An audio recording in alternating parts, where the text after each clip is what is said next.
What's up, guys? So, on this particular video, we'll be discussing about Tawang in the month of August 2025, what you should be expecting in terms of the weather, the road condition, the overall rainfall in August, the places that you should be visiting, will there be snowfall, what you need to be packing, and most of all, is it a good time to be going to Tawang in the month of August 2025? Now, you need to understand one thing that August is right in the middle of monsoon in Tawang. So, by default, it's going to be raining throughout your trip.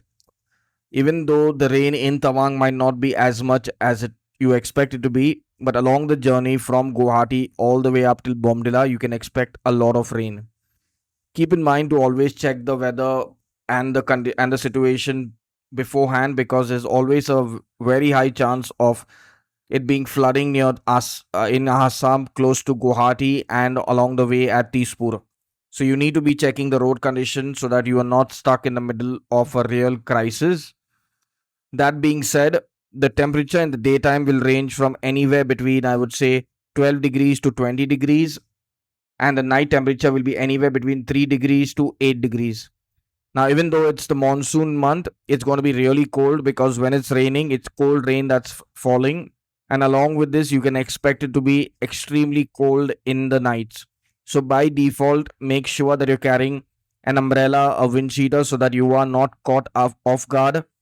Because getting wet in Tawang is not at all an option, because getting wet will lead you to having real crisis in the form of falling sick. Hypothermia might set in. You can get off with a common cold and a fever. That would be the best case scenario. But if you end up with severe cold, it can lead to chest congestion, which will be a fatal problem for you at Tawang. So the best way around this would be avoid getting wet by carrying good amount of rain gear with you. Now, very important thing that most people forget when they're traveling to Tawang in August is the fact that when it's raining, it's also cold, so you need a good jacket.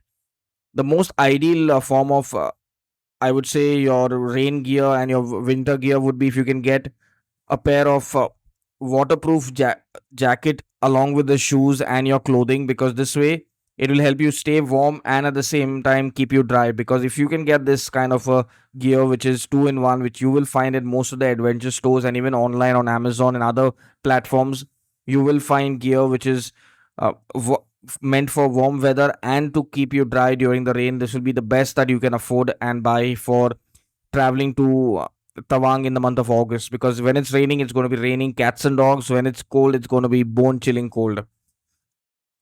Now, this takes care of the weather. Now, when it comes to the road condition, the roads are relatively, I would say, 90% are landslide free, so you won't really have an issue.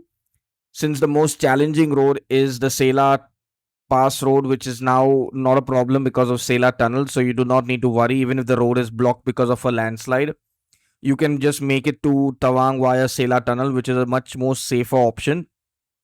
So, by default, your journey to Tawang will not be hampered. When it comes to the places that you can visit Bomdila, you can go to Dirang, you can go to Bumla, you can go to Sangastar, you can go to Tawang. Everything is possible. You name it, and everything is accessible in the month of August. These roads and the entire region is taken care by the Indian Army. So by default, there's very good road connectivity. If you are someone who's planning on going to Tawang in August by taking the helicopter from Guwahati, drop that idea, because there's no way in such bad weather the helicopter is going to take off. It's not at all going to happen. So by default, the road is your only option. The most economical way to get there as a solo traveler is to take the bus. It is an overnight journey. If you're taking it directly from Guwahati, you'll be around a 24-hour, 25-hour journey. If you want to break the journey, you can always stop at Bomdila, take the bus till Bomdila, and the next day take a shared sumo to Tawang. Now remember, these shared sumos take a total of 11 people, one driver plus 10 passengers. So that's how the vehicle rolls. So by default, be prepared for a long, grueling journey. Now, when it comes to snowfall, since it is raining, there's always a chance of snow at places like Bumla, Sangastar, and at Sela Pass. But do not keep your hopes high. There's always a 80-20 chance. 80% it might rain and 20% it might snow. If the weather gods are on your side, you might encounter snowfall. But more than But other than this, you'll get to see a lush green Tawang all over. You'll get to see plenty of lakes, plenty of greenery all over. It's also a very good time to be going there for those who like waterfalls, because you'll get to see a lot of waterfalls and streams all over, not just Bong Bong waterfalls, but plenty of more waterfalls will be accessible. When it comes to the cost, I wouldn't say Tawang is off season in August. The costing is pretty much the same.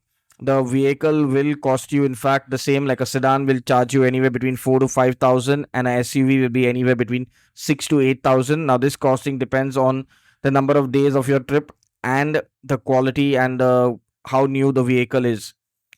The reason the vehicle cost is high because the road is such, and along with this, you have to keep in mind that it's a long and lengthy journey that the driver has to take into account. Along with this, the accommodation in Tawang will be the usual rates. That's a room for two will cost you anywhere between, I would say, 2,000 to 5,000 for a budget room, and a little bit more if you want a luxury room. The costing is such because Tawang, without doubt, gets crowd throughout the year, and the monsoon is typically a time when most of the local crowd who's there visits Tawang. So by default, you can expect crowd to be there. Now it's important to understand that when you're packing for Tawang, you need to pack clothing in such a way that the clothes are dry fast, because if things get wet, it's going to take very long for it to dry. Also, when you're packing your gear, make sure that you have all of it wrapped in plastic bags, because if by chance your backpack or your suitcase leaks, it's going to end up making all your clothes wet, and then that's going to be a real problem for you, because having wet clothes on a holiday when it's so cold is going to be a nightmare. So just be very, very careful about this one point. Pack your things in plastic bags, but also pack your things in plastic bags when the plastic bag is transparent, because if you're going to pack your things in plastic bags which are colored, then you're going to be stuck not understanding what is in which plastic bag. Now, when it comes to landslides, it is possible that there might be a few landslides here and there, but it's not going to really affect your trip. Just make sure that you have a minimum of 7 days when you're planning your trip to Tawang. Anything shorter in the monsoon can be a real risk. So plan for minimum 7 days, 6 nights, 7 days, because with 6 nights, 7 days, you can easily visit Bumla Pass and Sangastar Lake by default, so you're not missing out on anything. So when you're planning on going to Tawang, just make sure that you have followed all of these things that I've mentioned in the video. And if you are someone who doesn't like rain, then do not go in the month of August, because you will not like Tawang in the month of August. If you are planning a solo trip or are planning with a group and are confused about how to go about it, we do have a trip happening to Tawang in the month of August. You can click on the link in the description and you'll go to our website, which has all the details about our trip to Tawang in the month of August. You can directly book from our website, and or you can WhatsApp our team from the website, and they'll guide you through the booking for the trip. If you have any queries related to your own personal trip to Tawang, you can book a consultation with one of our travel experts who will help you with your trip. If you have any simple and common questions related to your trip to Tawang, you can leave a comment in the comment section, and we'll try our best to reply to your comment and help you out in the comment section. But do not call or WhatsApp our team for any of your personal queries about your own independent travel to Tawang. Now, when it comes to the best thing that you should be doing in the month of August when you're traveling to Tawang, just make sure that you spend a lot of time in the monastery, sitting and chilling and meditating, because that's the best that you can after traveling so far. It is one of the best experiences that one can have when they are the in a place like Tawang, which is so close rooted to the spirituality of Buddhism. Now, till our next video about Tawang, stay happy, stay blessed, and stay peaceful.